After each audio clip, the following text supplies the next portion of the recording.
नमस्कार। आइए, हम लोगों का टॉपिक चल रहा था अनुपात और समानुपात। अनुपात समानुपात में हम लोगों ने दो दो टॉपिक देख लिए थे, यस 1 और यस 2 टाइप का। आज हम लोग यस 3 टाइप के क्वेश्चन पर बातचीत करेंगे।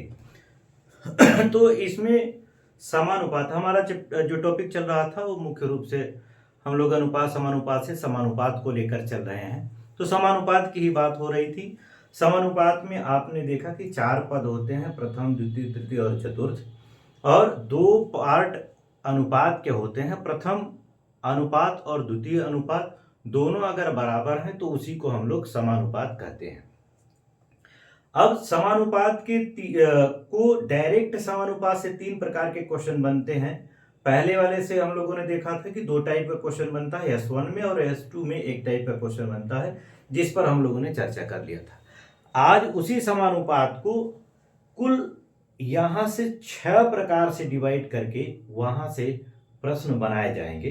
तो वो क्या हो सकते हैं? समानुपात के विशेष रूप जो होते हैं, समानुपात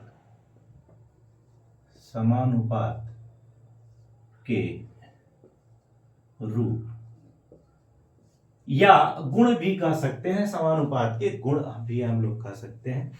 तो मूल समानुपात में क्या था? मूल था A संबंधे B समानुपाते C संबंधे D, ये हुआ करता है। अब यहां से ये 6 पार्टों में डिवाइड होगा, 6 पार्टों में डिवाइड होगा।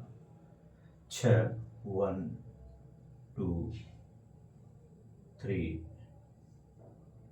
4 5 और 6, ये मुख्य 6 भागों में डिवाइड हो जाएगा। ये 6 भागों में डिवाइड कर ले रहे हैं मुख्य। इसके कुछ विशेष गुण होते हैं जिसे 6 टाइप्स में डिवाइड किया जा रहा है। पहला पार्ट इसका होता है अल्टरनेंडो, या तो फिर इसको कहते हैं एकांतरानुपात।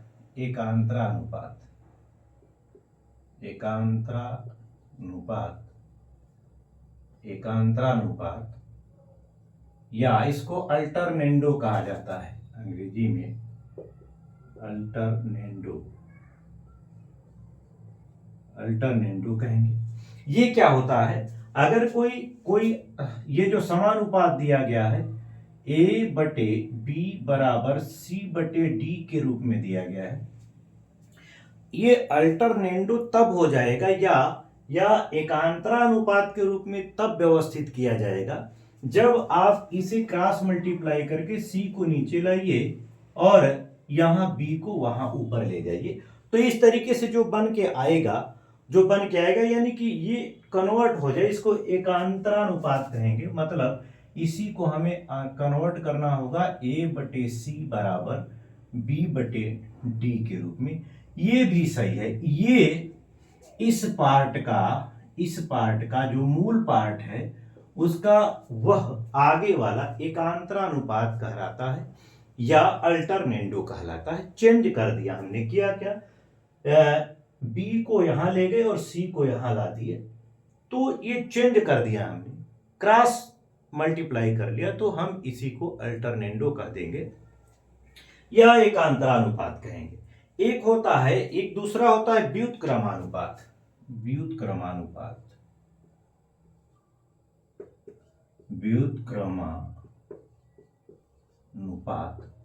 ये व्युत्क्रमानुपात होगा। इसको इनवर्स प्रोपोर्शन कहेंगे। इनवर्स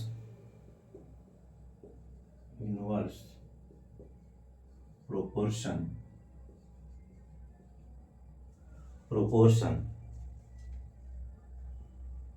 इसको इनवर्स प्रोपोर्शन कहा जाएगा। तो इनवर्स प्रोपोर्शन क्या होगा? इनवर्स में जो मूल अनुपात हमारा है A/B बराबर C/D, इसको अगर आप कन्वर्ट कर दो, इसको कन्वर्ट कर दिया जाए, इनवर्स कर दें, यानी कि B/A लिख दें और बराबर D/C लिख दिया जाए, तो ये जो कंडीशन होता है वो इनवर्स प्रोपोर्शन कहलाता है। इनवर्स प्रोपोर्शन हो जाएगा। या व्युत्क्रमानुपात हो जाएगा। व्युत्क्रमानुपात मतलब उसको उलट दिया, ये पहले से भी आप लोग पढ़ते हैं। व्युत्क्रमानुपाती का मतलब कि अंश का हर का अंश कर दिया जाए, तो ये व्युत्क्रमानुपात हो जाएगा। नेक्स्ट तीसरा जो होता है, तीसरा तीसरा उसे हम लोग कहते हैं योगानुपात। योगानुपात योगानुपात योगानुपात में क्या होगा, या इसको कंपोनेंडो कहा जाता है, अंग्रेजी में कंपोनेंडो कंपोनेंडो कंपोनेंडो कहा जाएगा।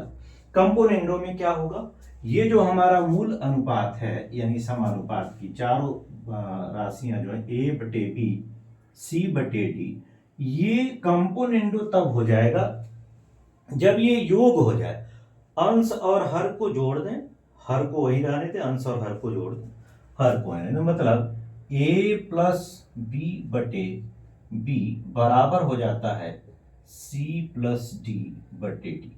ये स्थिति जो होती है इसको हम लोग इसको कंपोनेंडो कहते हैं। कंपोनेंडो समानुपात के चारों पदों में से पहला अनुपात अंश और हर को प्लस कर दिया, बटे हर कर दिया, दोनों में वही चीज अगर कर दिया जाए तो इस प्रकार जो नया समानुपात बन के सामने आ रहा है वो इसका कंपोनेंडो कहलाएगा। उसके बाद डिविडेंडो भी होता है, यानी अंतरानुपात। अंतरानुपात होता है, अंतरानुपात। अंतरानुपात क्या होगा, जिसको डिविडेंडो कहा जाता है, डिविडेंडो, इसको डिविडेंडो कहेंगे। मतलब ये हो गया a बटे बी बराबर c बटे डी है, और इसको हम लोग अगर अंतर के रूप में लिख दें a माइनस बी बटे बी बराबर c माइनस डी बटे डी, तो इस तरीके से जो बन के आ रहा है इसे हम लोग डिविडेंडो कह देते हैं। डिविडेंड, ये सभी पॉइंट जो मैं बता रहा हूं सबसे प्रश्न आते हैं, तो ध्यान पूर्वक समझिए।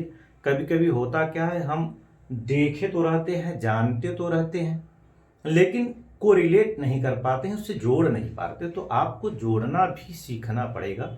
आप जोड़ पाओ कि है क्या, नाम से उसके आंकिक वैल्यू के आधार पर उसे जोड़ पाना बड़ा जरूरी है। किसको क्या कहते हैं ये कनेक्ट कर पाना बड़ा इंपॉर्टेंट होता है। पांचवा जो होता है पांचवा को हम लोग योगांतरानुपात कह सकते हैं, दोनों को जोड़ दिया, योगांतरानुपात, इसको योगांतरानुपात कहा जाएगा। मतलब कंपोनेंडो एंड डिविडेंडो दोनों को जोड़ दिया, कंपोनेंडो एंड डिविडेंडो,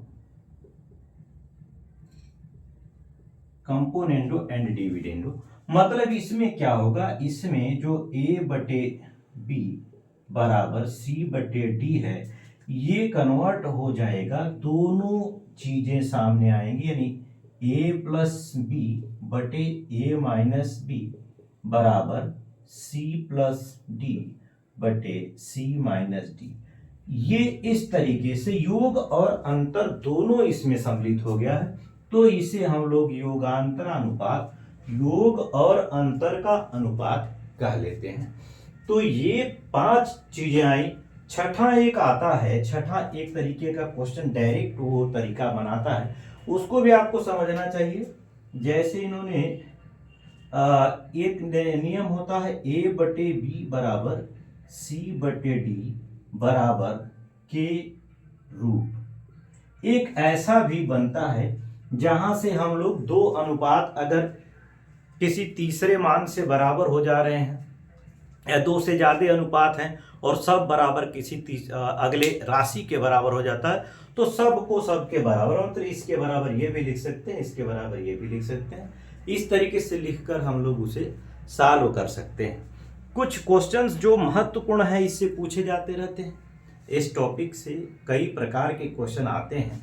तो आप सबसे पहले तो इन सारी चीजों को जानें कि एकांतरानुपात क्या है, व्युत्क्रमानुपात क्या है, योगानुपात क्या है, अंतरानुपात क्या है, योगांतरानुपात क्या है, और A by B equal to C by D equal to K type के क्वेश्चन बनते हैं। तो इतनी चीजें आपको अपने दिमाग में रखनी पड़ेगी। एक दो क्वेश्चन जो परीक्षा में पूछा गया है हम लोग उसकी बात करते हैं। एक दो क्वेश्चन मैं दे रहा हूं आपको, आप जरा उसको समझने का प्रयास करिएगा। एक दो क्वेश्चन मैं दे रहा हूं जो परीक्षा में पूछा गया है, परीक्षा में पूछा गया है। आपको उस ऑप्शन में से क्लियर करना होगा कि कौन सा सही होगा, कौन सा सही होगा, ये आपको क्लियर करना होगा। आइए यहां पर एक क्वेश्चन मैं लिख रहा हूं। क्वेश्चन है यक्स संबंधी वाई, क्वेश्चन दिया गया है यक्स संबंधी वाई समानुपाते यल संबंधी यम का एकांतरानुपात है, का एकांतरानुपात है, एकांतरानुपात ज्ञात करना है आपको। ऑप्शन दे रखा है इन्होंने ए बी सी डी, चार ऑप्शन दे रहे हैं। यक्स बटे वाई बराबर, यक्स बटे वाई बराबर यल बटे यम।